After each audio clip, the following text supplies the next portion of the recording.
Good evening and welcome to another episode of Oh What a Show. We're coming to you live on this Monday, May 9th, 2022 on the Sideline Sports Network along with Fox Sports 1340 AM, their YouTube channel. I'm your host, Paul Valley. He's Ryan Blake joining me as he does every Monday. And John Shearer is ominous in his absence. John's feeling a little bit under the weather tonight, so it's just going to be Ryan and I taking the helm here for this show tonight.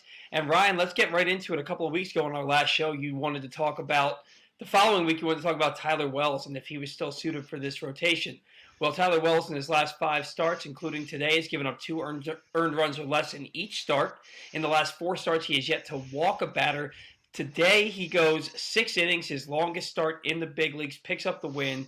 Orioles win a ball game today by the final score of, oh my gosh, what was the final score? Was it 4-2? 6-1. 6-1. That was yesterday's game. Was 4-2.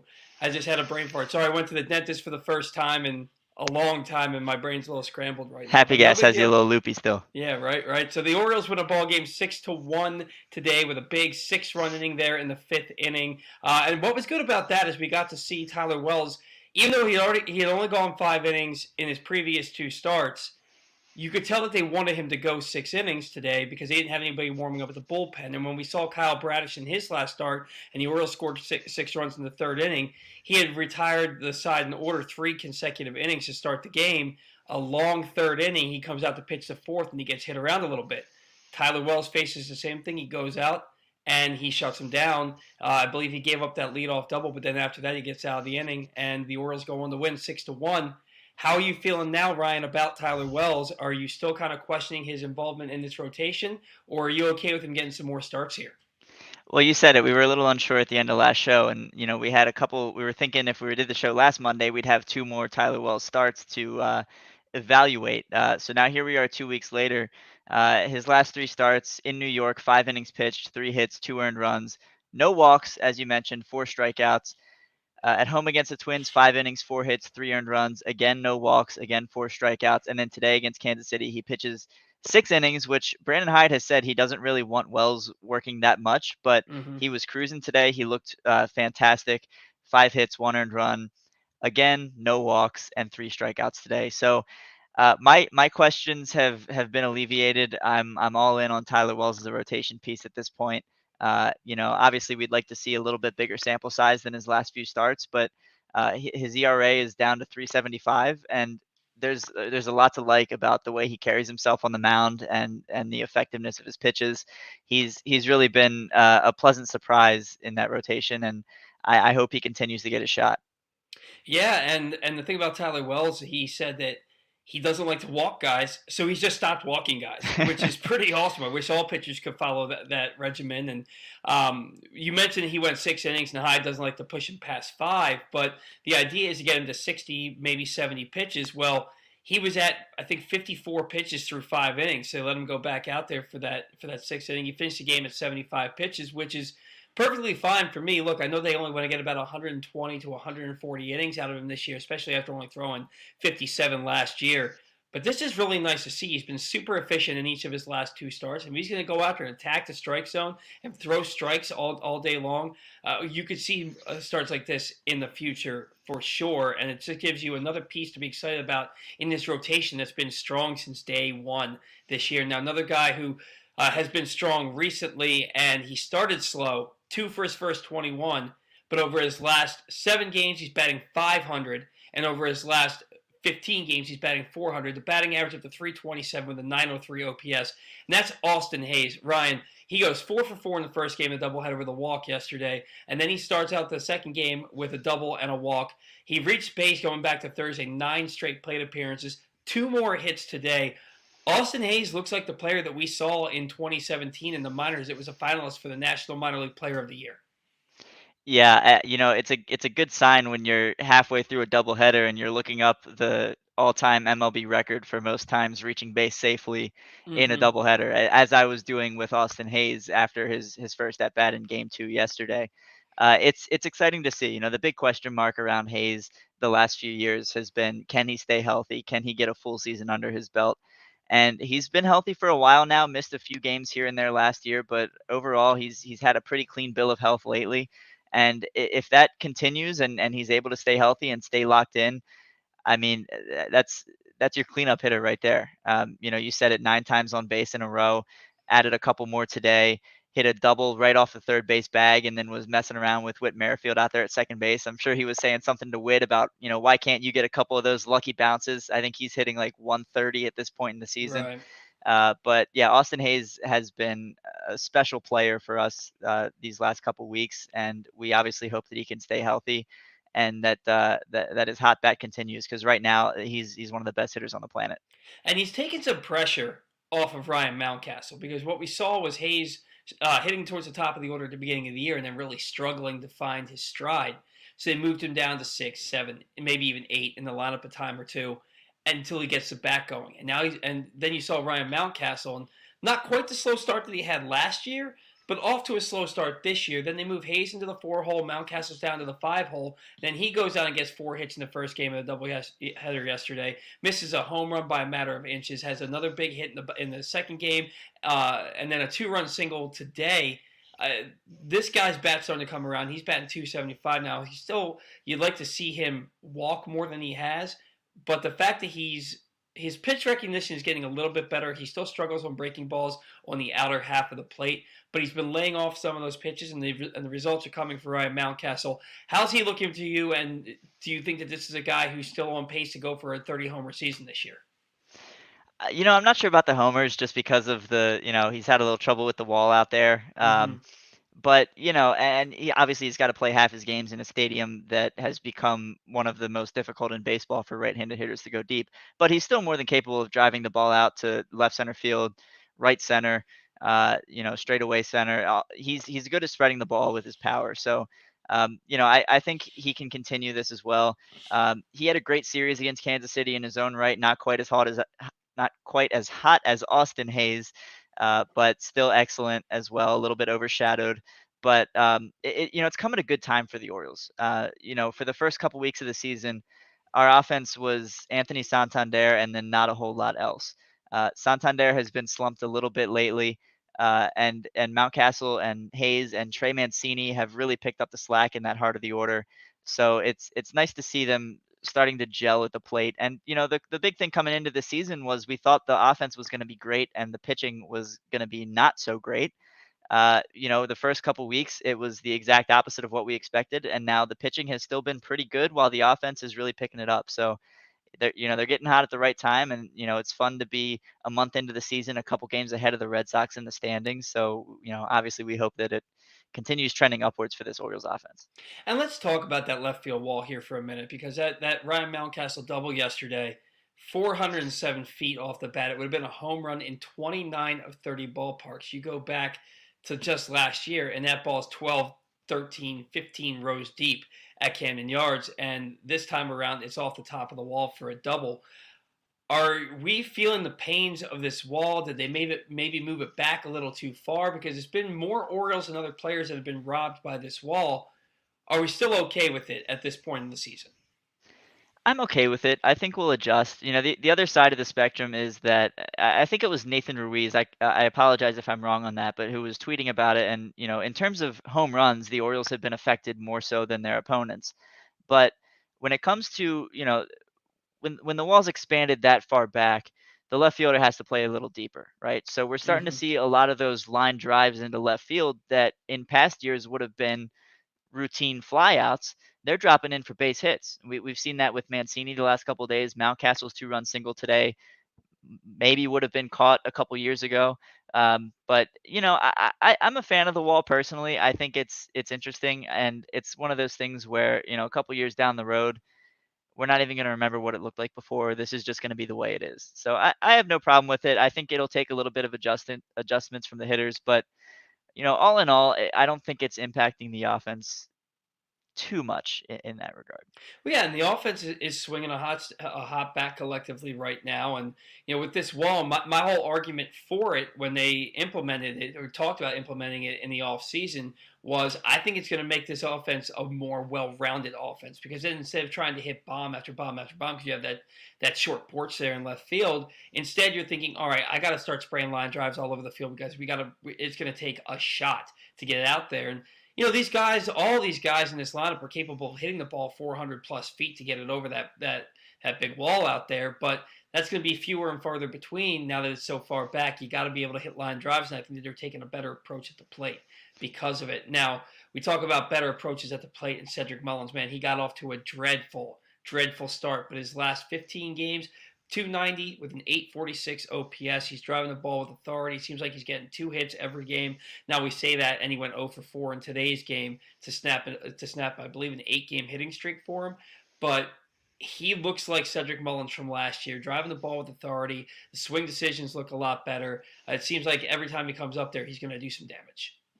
Yeah, my only concern with Mullins at this point is he seems to be not settling back and waiting for his pitch. There have been a lot of first pitch swings that have turned into pop outs or lazy Mm-hmm. ground outs.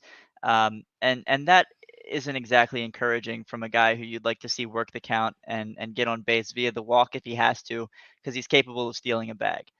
But like you said, he's been much better as of late.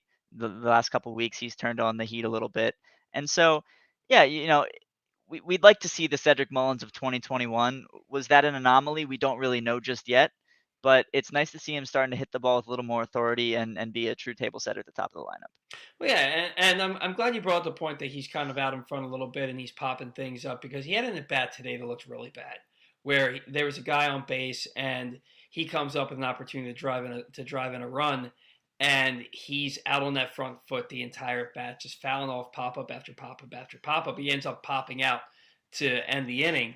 And I'm watching that at bat. I'm like, man, he hasn't taken a good swing yet. It just looked like he was just flicking at the ball, trying to foul it off. And even the pitch that he got out on, it was a similar approach. It makes you kind of wonder, while he has been getting hits recently, is he struggling to see the ball or struggling to find his pitch? And then when he gets it, is he too far out on that front foot, trying to attack too early? So that's something that's going to be worth monitoring and looking at as we move forward here this season. Yeah, and I think that could certainly be the case. He's been good for a couple of those at bats every game, it seems. Mm-hmm. I find myself scratching my head a little bit with, the decision making at the plate.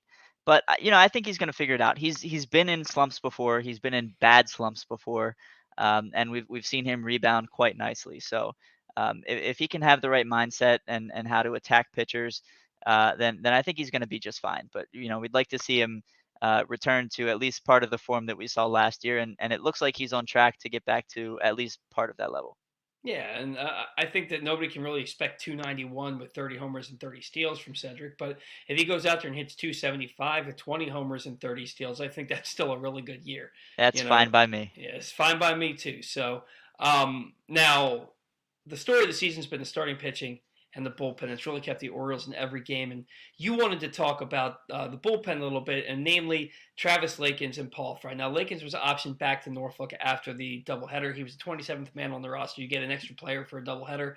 He was that guy. Now, he didn't get into the game, and I thought that was a little bit telling because I feel like Brandon Hyde only wanted to use him in a situation where it wasn't high leverage.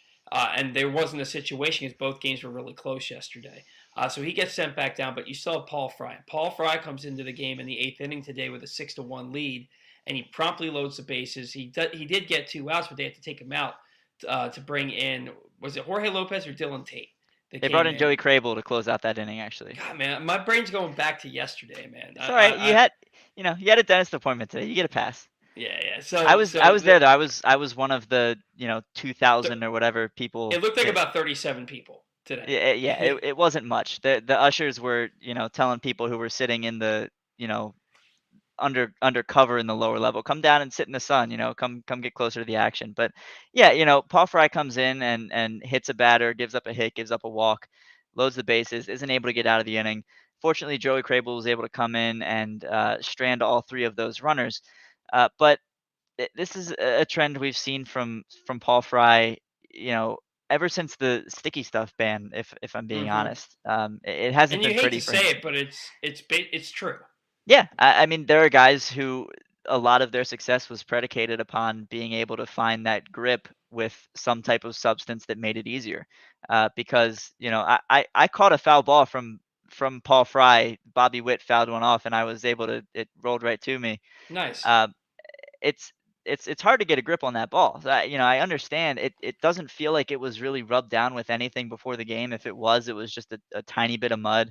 But it's a clear difference between the baseballs that we saw before the ban. And so that could certainly be an issue for Fry. But just in terms of the numbers, they haven't been good for quite some time now. And at some point, that leash has to be cut short.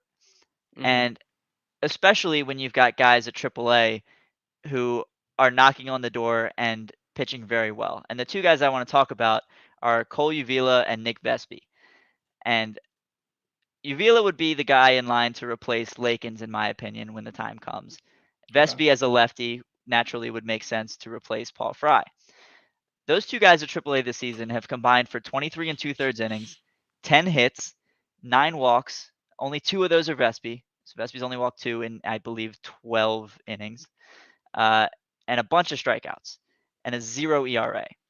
So these are two guys who have been dominating AAA hitters. And when there's two guys at the major league bullpen, especially with how good the Orioles bullpen has been as a whole, if you can cut out a couple of those weak links and bring in a couple guys who might be a significant improvement, I'm getting a little bit impatient. I've seen these guys deal at AAA for a while.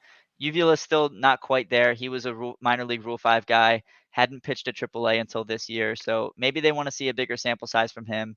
But Vespi got a taste of AAA last year. He was very good in the Arizona Fall League, and he's off to a fantastic start this season, striking out over 13 per 9. His FIP is under 2.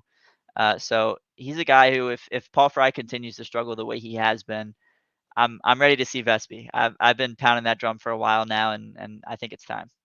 And Vespi was a guy that they protected from the Rule 5, was he not? No, he was one of the odd men out. Oh, right. Okay, so it was Connor Gillespie Right. Yes. they ended up protecting. We were questioning why they didn't protect Vespi. And look, when you go back to Cole Uvila, this guy was a 40th round draft pick in 2018. He's 28 years old now, so it's kind of like a now or never type of situation. And he's had a fairly decent track record in the minor leagues, a couple hiccups here and there. But if he's not giving up runs and you have guys at the major league level who, like, look, you mentioned Paul Fry, and something I knows about Paul Fry dating all the way back to 2018 is that this is a guy whose numbers in the first half of the year look so much better than they do in the second half of the year. And that's the story of his career, where he looks like a world beater before the All-Star break. And then after the All-Star break, he gets knocked around. Last year, it started a month earlier than that. And you get to a point where it's like, all right, last year his ERA was above 6. This year his ERA is 6.75. When you look at that bullpen and you look at that starting rotation and you're seeing ERAs 3.75, 3.5, 2.69, 1.96, 0 for guys like CNL Perez, and then you see 6.75 next to Paul Fry's name, what is this guy still doing here? And I get it. Brandon Hyde loves him. The guy's a veteran. He's pitched some solid innings for these guys in the past. But you're getting to a point now where you're ready to turn a corner, right? You're ready to start playing more competitive baseball. And, Michael Elias always said, we're not quite there yet where we're switching the emphasis to wins. I feel like they're getting close enough to that maybe Paul Fry's days should be numbered, as you said, especially if a guy like Nick Vespi is dominating and a guy like Cole Uvila is dominating in AAA. I'd rather see those guys come up and not do well than to see Paul Fry go out there and know he's not going to do well. So it's something where I think you and I are on the same page with that one there, Ryan. It's just and look, Lakins, he's back down in AAA. So there's only the roster. There would only be the roster spot for one more if they got rid of Fry. If it's between Vespi and Uvila, who would you rather see? I feel like I know the answer to that, but for our listeners, It's Vespi for me. I like them yeah, both a lot, but he's got more experience at the upper levels of the minors. Uvila's a big driveline guy. He is 28, like you said. He's really come into his own and figured out how to attack hitters, how to maximize the movement on his pitches, and so it's exciting to see. I think Vespi's first in line. I, Logan Allen was just Logan Allen, right? The looking the at the waiver claim from the Indians. Uh, I'm not sure what role he's going to play. I don't know if he is going to keep Vespi at AAA for a longer period of time, but yeah. But I mean, as much as I'd like to see Cole Uvila, I think Vespi's knocking on the door first, and I'd like to see him sooner rather than later because he's 26 as well, so getting up there for a minor leaguer. And if the Right. Orioles are really going to start to turn a corner and bring up guys like Adley Rutschman and Grayson Rodriguez and eventually DL Hall, Kyle Bradish is already here. You need to start bringing in some of the younger guys who have more than deserved at least a shot, in my opinion. Yeah, no, I 100% agree with you. And you just mentioned the guy who we're going to see imminently, and that's Headley Richmond. And look, he's in his what we believe is his final week of his rehab assignment. He's spending a full week in Norfolk. He's hitting over 400 in what is it, 10 games between two levels right now, or three levels actually. He's 3 for 10 since coming up to Norfolk. He's hit at each level. He's hit at each stop. The guy's ready to be in the major leagues. It's looking like his debut is going to be May 16th. No, nothing official has come out about that yet, but I think that if we're reading the tea leaves correctly, he did a week in Aberdeen, a week in Bowie, a week in Norfolk. It's time to get him going on that first game of the homestand, starting with the Yankees. And I was talking to a friend the other night. How huge of an atmosphere would that be to have Adley Rutschman behind the dish for the opening of a homestand that starts with the Yankees? Man, it's so hard to think about. I've had a smile on my face ever since you brought up the name. It's such an exciting time to be an Orioles fan with all this young blood coming up through the ranks, Mm-hmm. and with Rutschman especially.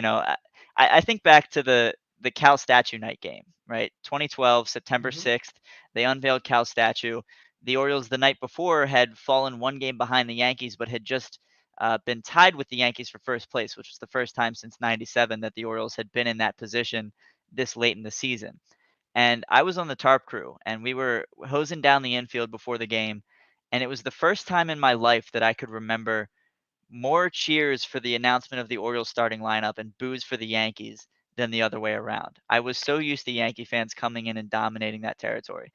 If Adley comes up and makes his debut next Friday night against the Yankees, it's going to have a very, very similar It would be feeling. Monday. I It would be think Monday. Sorry, Monday. Oriole fans, I think, are going to come out in waves. Um, obviously there will be Yankee fans there. It always happens. It's always the Yeah. case. But you know, honestly, I think it might sell out. If the hype is there, which it is, um, everybody I've talked to wants to be there when Adley Rutschman makes his debut. So a lot of tickets are going to start to sell, and yeah, it's going to be a very very exciting time, and really could feel like one of those nights where the pages turned. Yeah, I remember that Cal Ripken statue night game well. I took my dad to that game, and he had switched offices a couple of months prior, and I forgot, and I went to his old office to pick him up, and I had to drive 20 minutes back in the op from where I came to go pick him up at his new office, and it made us late for the game. And we got there in the bottom of the first, and as we're walking in through the picnic area, and it's a sea of orange, and still to this day the most beautiful sight I've seen at Camden Yards. It was just a sea of orange, just in time for Matt Wieters to sneak a home run over the left field wall. And then, if you remember, the Orioles were up 6-0 in the eighth inning, and then Pedro Strop comes in and he gives up 6 runs in the top of the eighth inning. My dad, Derek Jeter pops out of the bases loaded. My dad's in the seats going, big effing deal. They got him out, but they gave up 6 runs. They're going to lose it in the ninth. I said, nope. Adam Jones is going to start this inning with a home run, and they're going to take off. Sure enough, Adam Jones starts hitting off with a home run. Mark Reynolds goes deep for the second time, and then Chris Davis hits a moonshot to right field. Orioles win the game 10-6. I can remember that game like I was just at it, but I can't remember that the Orioles won 6-1 today, and it was Joey Crabble that came in instead of Dylan Tate. My instant recall from these games today is absolutely ridiculous. But no, I expect a very similar atmosphere going against the Yankees. Adley Rutschman making his debut. I'm already waiting on my tickets from the Orioles. I exchanged 2 Sunday tickets for 2 tickets on this Monday to go to this game. I cannot miss it. I will not miss it. I will be there. Or do you plan on being at that game on Monday? Absolutely. I Yeah, well, I I will reschedule any plans that come up. I will be at that game. We'll do this show from our cell team if we have to after the game. So yeah, no, yeah, I'll be absolutely. there. That's probably what's going to end up happening. Now, somebody else who got moved up along with Adley Rutschman is DL Hall. Made only the one start at Bowie. He got moved up to Norfolk when Rutschman did. Now with Rutschman, we understand it. He got moved up because of weather in Bowie. They were going to get washed out all weekend. The tides were in Nashville, so he was going to get to play every day with with Hall, that wasn't the case because Hall wasn't going to pitch till tomorrow or Wednesday again in Bowie, which wasn't going to be a big deal. The weather's going to be great there. They moved him up to Norfolk because the stuff says he's probably major league ready, and now it's just getting him built up and ready to go so that when he comes up, they don't have to shut him down. DL Hall in Norfolk already. Does this move up your timeline for him? Because I was thinking late July, early August. Now I'm thinking it might be late June, early July for DL Hall. Yeah, I really don't know how the Orioles want to play it with him. My expectation is around July. I really can't pinpoint when I think it'll happen. Mm-hmm. I expect him to get at least a few starts at Norfolk to get built up, make sure the arm is healthy, make sure he really is ready to go and capable of dominating hitters. Um, you know, yeah, I mean it's exciting that he's knocking on the door as well, especially, I don't think he'll be too far behind Grayson Rodriguez. It's that's another name that's yet to be determined how long they're going to keep him at Norfolk, but yeah, I'm as excited as anybody. Hall was drafted a year before Grayson Rodriguez, so ideally you'd like him to make his debut around the same time at Mm-hmm. least. I think July is a reasonable expectation. If we see him in June, I'll be just as thrilled. Well, and keep in mind, this is all contingent on how well the Orioles starting rotation does. And right now, there's not really a need for either one of them. There is a need on Thursday because of the rainouts. It's a short week for some guys. Probably end up being a bullpen game. But there hasn't really been a need to call up any of these guys aside from Bradish. So if they're still pitching well in June, in July, when do we really expect to see these guys if they're not needed? Because they're not going to bring them up just to bring them up. You know what I mean? Yeah, there's got to be a guy to replace. And even Spencer Watkins has been solid for us lately. So, Yeah.